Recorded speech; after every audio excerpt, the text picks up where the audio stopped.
You've been accumulating wealth, not just from you having your goats, your sheep, your cows, your pigs, because the land that you invested for your farm was perhaps one of the greatest investments that you've made.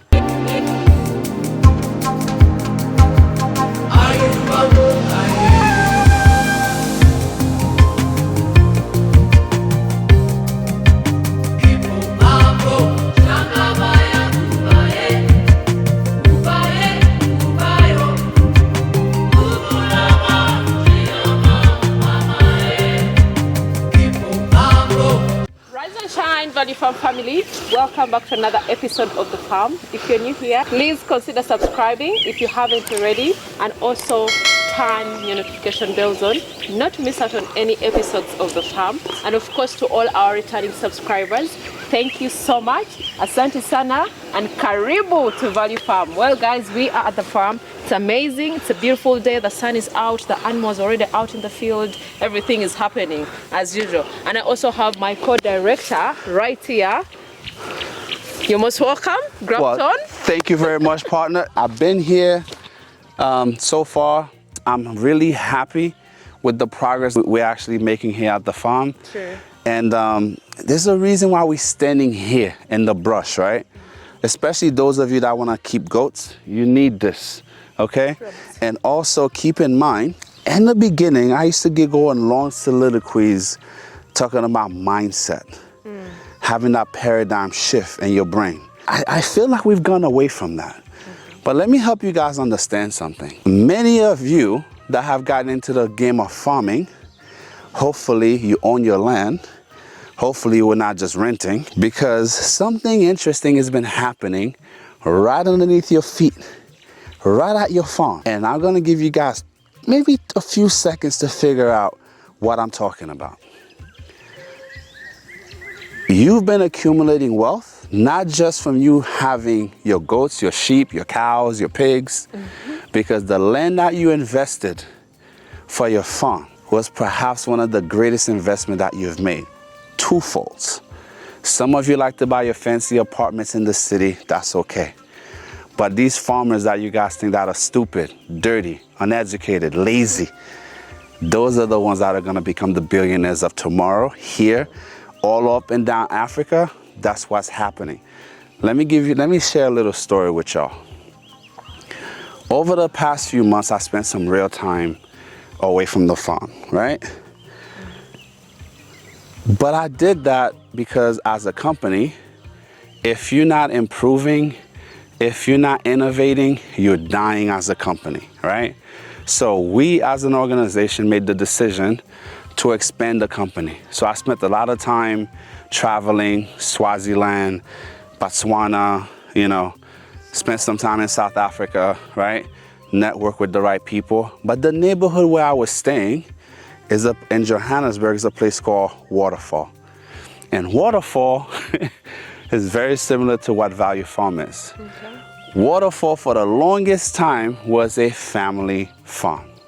Okay. And we also experienced the same thing in Kenya at Acacia Farms. What is that? Well, my Maasai friend, his father had land which was in the deepest part of Kenya. In the bush, there was nothing there, right? And guess what? Years later, a city erupted around his farm, right? And it's the same thing that happened in Waterfall. Okay. And it's the same thing that's happening throughout various parts of the continent, various parts of East Africa. A lot of the farms that were originally what people called the bush is now becoming town councils, because now we're in a village that's quickly becoming a town council, right? Yes. But when we got here, oh my God, it was the bush. Even the road. In fact, I think the biggest business in the trading center was a station where people were selling fuel in the round bottles, right? There was a mango stand, a chapati stand, and a station where people were selling fuel in front. Just like 2 ships. That was it. Yeah, groceries. But now, my friend who's actually waiting off to the side, he sent me videos. Maybe I'll send those videos to you. On the weekend in our village here, we can get up to at least 1,000 people visiting the village. They come here to eat, they come here to party, and they come from all over because we are centrally located around everything. Now, please follow me here. As you have your farm, as you're using your farm to cultivate, whether it's food or you're doing livestock management, appreciation is happening each and every single day on your farm. Not just with your animals, but with the investment we're standing on. So many of you don't even realize that, because some of you that are here in Uganda, I'm sure when your parents acquired the land that they have or the land that you might have inherited, they probably pay less than $50 for 1 acre, right? But now today in some of those same farming areas and districts, you can no longer find land. Another sidebar true story, because I share real life experience with you guys. Before I moved to UG, I was doing my best on Google. I'm searching Seta. I'm searching all those areas. There's an area called Sunde. I hope I'm saying it right. Sonde, right? And I'm Googling everything. I'm like, man, when I get to Uganda, I'm gonna take my USD. I wanna buy so much land in that area. And then I got here. I was like, you gotta take me to Sonde. You gotta take me to Seta. That's where I wanna set up my farm. And you know what this man said to me, including Tina? They're like, what? You wanna buy land in Sunde? You wanna buy land in Seta? You can't find land in Seta. Maybe you're lucky to find a ½ acre. And you know what? They were right. Because at some point, Sunde, Seta, and even that other place we went to look at the land for the ducks, where the guy didn't want to go to the chairman. Buyukwe. And Buyukwe. So we went to Buyukwe, far from Kampala. At first I'm like, what? This guy's trying to take me to Rwanda? I didn't know where he was taking me. But when we got there, he's like, oh, this land, the price they were asking, I was like, wow, I was willing to buy it. But it was past Seta. We drove through Sunday, we drove through all those areas, we drove through Mokono, and I'm thinking to myself, what? For 13 acres of land? This guy want to charge me how much money? And guess what? We should have bought that land. Because now, when you go to Mokono, or Mokono proper, an acre of land is starting at 60 million Ugandan shillings. And at the time we came, it was still around like 10 to 15. Yeah. It's been 3.5 years, guys. So now just think about those farmers who have purchased or have kept their land. They're making money each and every single year, raising their animals, right? Yeah. But yet they're making money twofolds. Ask yourself, do you really need to drive a Range Rover here in Kampala?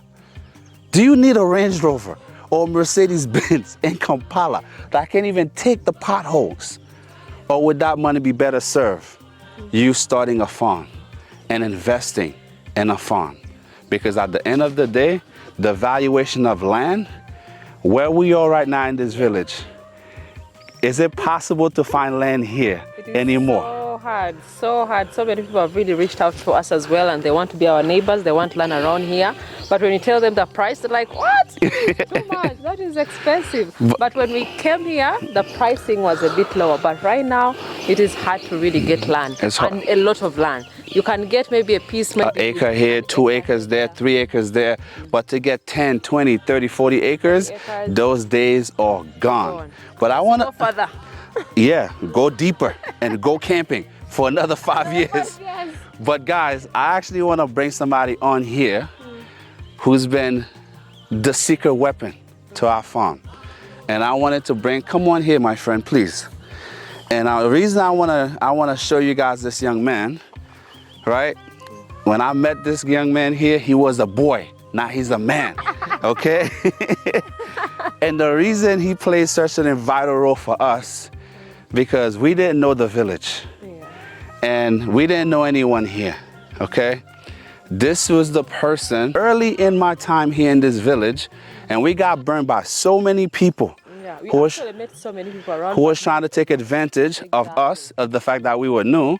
But this young man here has been the one that has actually done the work. So when you see the maize that has been planted here at Value Farm, when we show you guys how we're saving money by actually growing maize, growing the feeds, this young man here has handled that responsibility really, really well. But not only that, there's been time that we needed to actually find other places to just add, either find neighbors to buy maize from, or other materials that we need, or if we needed materials for the farm, he's been that person for us. He's been wonderful. No one gets to see him. I just want to say thank you, sir. You've done a great job for us, and I hope it continues for many, many years to come. Yeah. And is there anything you want? I'd still like to appreciate Andrew for his trust, of course. You know, in a village whereby you don't know so many people, you don't know your neighbors, you don't know so many people around here.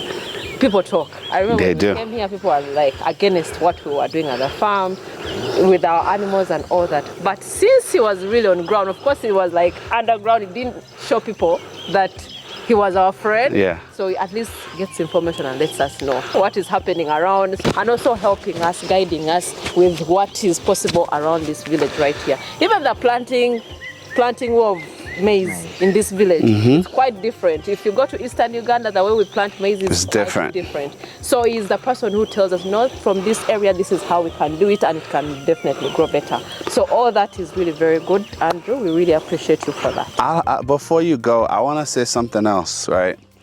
Guys, and I know in fact, I'm very proud of this fact.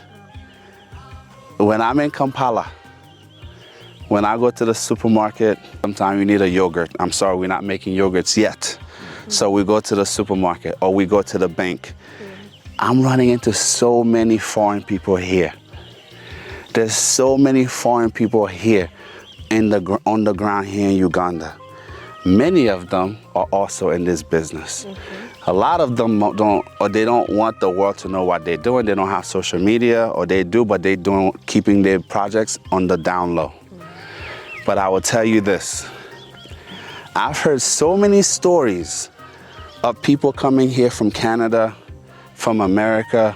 They're buying up huge swaths of land, especially the Basoko region. Like they go up there, they buy so much land, and then they try to muscle their way with their neighbors. That's not the way, guys. It's better to work with your neighbors. Now, some of them will become impossible. We get that. But the ones that are willing to cooperate with you, you should cooperate with them. Because at the end of the day, when you have somebody like Andrew, or you have a neighbor that's willing to cooperate with you, it's better that you work with them, because at the end of the day, your life is going to be so much easier. My lawyer, Issa, said something that was so profound when I went to visit him a few days ago. He said, man, you've been gone for some time. I said, I know, I'm out there grinding, taking care of business. And he said, he gets so many calls from the people in the village telling them how much they miss their American. That's what they refer to me as, right? And I was like, really? Because I never, they never tell me these things. But you know what? He said to me, those people really love you. I said, what? Those villagers who really try to take us down? What do you mean they love me?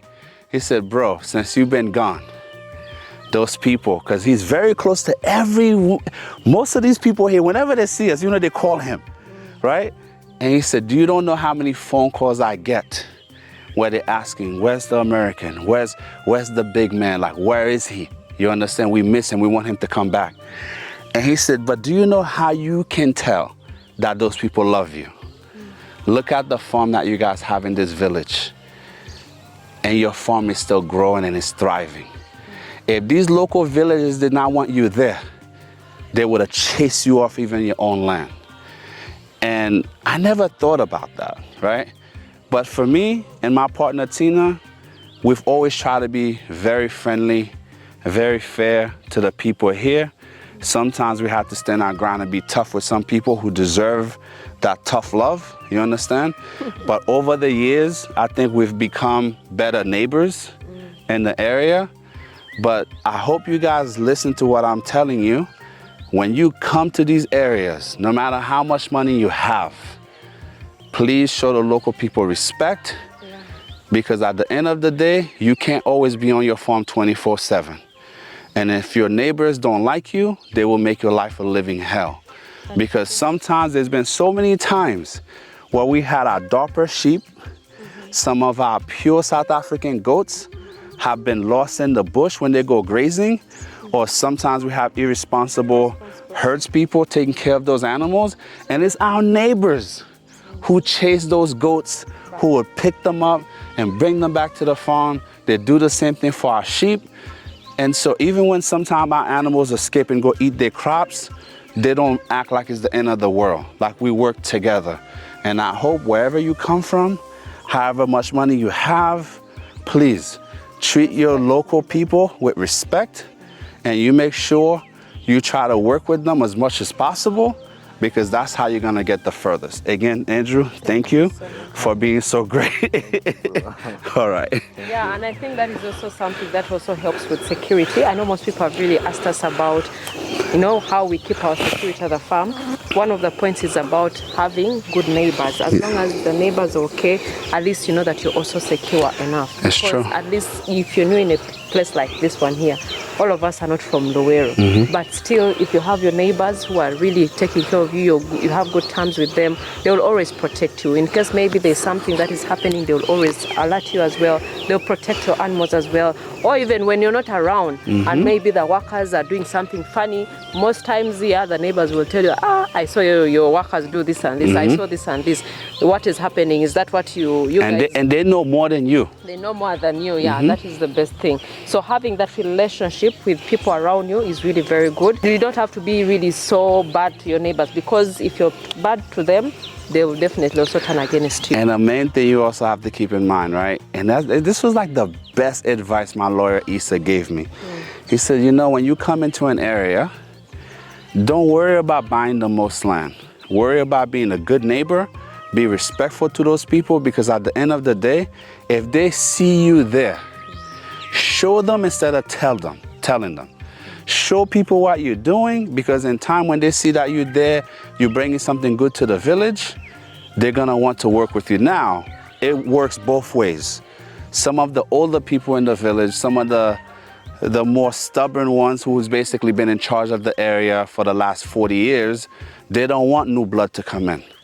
But that's where you as a new investor, right, a new person coming into the community, you have to humble yourself, work with the people, be respectful, be kind, because what's gonna happen in the end, you might start out with 5 acres of land, but if you're kind to your neighbors, when it's time for them to sell their land, they're not just gonna go sell it to anybody else, they're gonna come to you first. And that's how this farm has grown. Because even people that I thought hated us in the beginning, but when it was time for them to sell part of their land, or they wanted to move to a different area, they always came to us first. And even sometimes when I'm back in America, or when I'm traveling, right, visiting my family, doing all these things, I've actually had a few of my neighbors waited, and they've had brokers coming from Kampala offering them even more money, but they would wait for me to come back and then would offer us whatever it is that they needed to sell. So for that, thank you guys for being so supportive. Some of them do watch these videos, right? And we appreciate the fact that we now feel more of a part of the community than ever before. And may God continue to bless Value Farm and bless all of you, right, as you continue to move forward in this venture that we're in.